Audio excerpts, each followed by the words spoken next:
taking office, Jackson's first priority is to continue American expansion, and that means more land. Andrew Jackson inherited a country in transition. This was a period in which Americans were continuing to move west.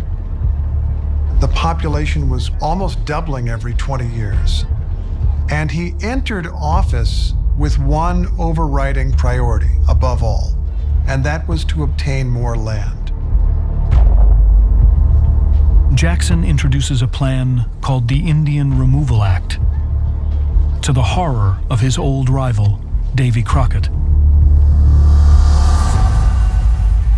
Fellow citizens of the Senate and of the House of Representatives, it gives me pleasure to announce to you that the benevolent policy in relation to the removal of the remaining Indians beyond the white settlements by fair exchange is approaching a happy consummation. Jackson believed that white Americans would never be secure from Indians as long as the two populations mingled. And so Jackson's policy was a policy of removal. People today might call it ethnic cleansing, and indeed it was. The general government kindly offers him a new home and proposes to pay the whole expense of his removal and settlement.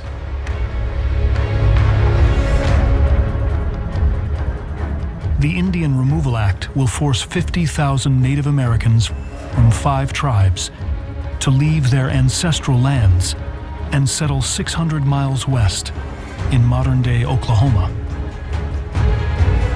The Indian Removal Act was an act whose sole goal was to open up large swaths of ground to more settlement and to make these giant tracts of land available to those who could then purchase it, sell it. They wouldn't have to deal with the Indian problem anymore. The plan has widespread support, but Crockett stands against it. And whoever wins will help decide the future of the American frontier.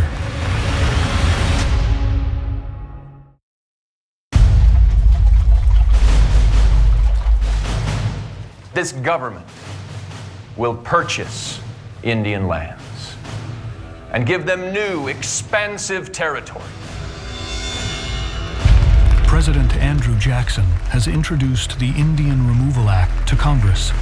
It would force Native Americans from their homelands to make way for white settlement, and it's gaining widespread support. But one man is taking a stand against the president. Congressman Davy Crockett.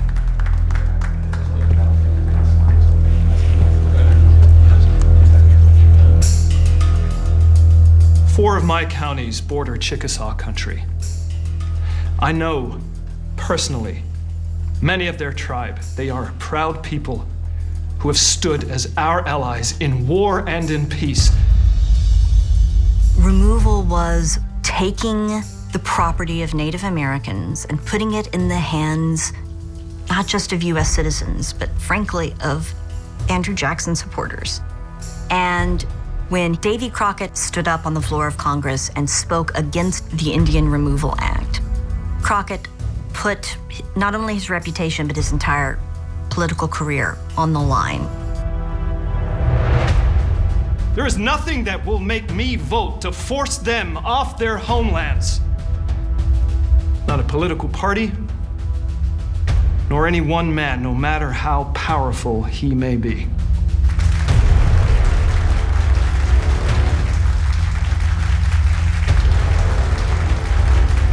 What I liked best about Davy Crockett was he was able to change his mind. When he was a young man, he participated in an Indian massacre. But then he opposed President Jackson when Jackson wanted to push the Indian Removal Act because he knew it was wrong.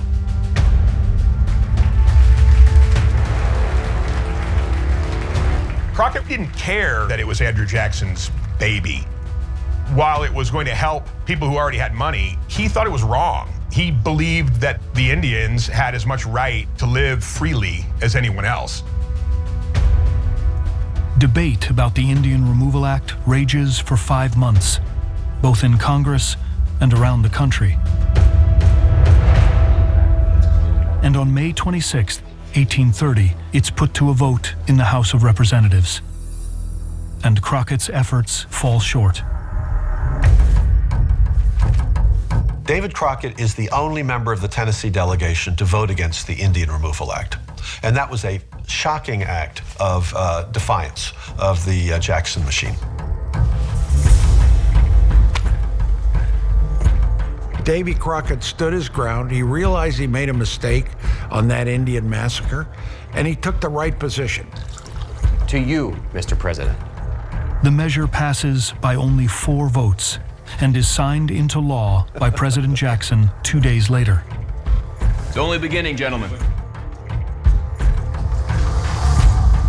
The Indian Removal Act goes exactly according to Jackson's plan, opening large parts of present-day Georgia, Mississippi, and Florida to American expansion. But in the coming years, the Indian Removal Act will be known by another name: the Trail of Tears. The Trail of Tears was the migration route from Georgia to territory west of the Mississippi River. It was called the Trail of Tears because the deaths from exposure and disease were appalling. The Indian Removal Act is not only a major stain on Jackson's legacy, it's a major stain on American history. Here was the U.S. federal government getting into what many could call an ethnic cleansing. Over the next 2 decades, members of the Cherokee, Creek, Chickasaw, and Choctaw nations are forced to march thousands of miles, often at gunpoint. Over 16,000 die on the journey. My own tribe signed a treaty in 1831 and agreed to remove to the Indian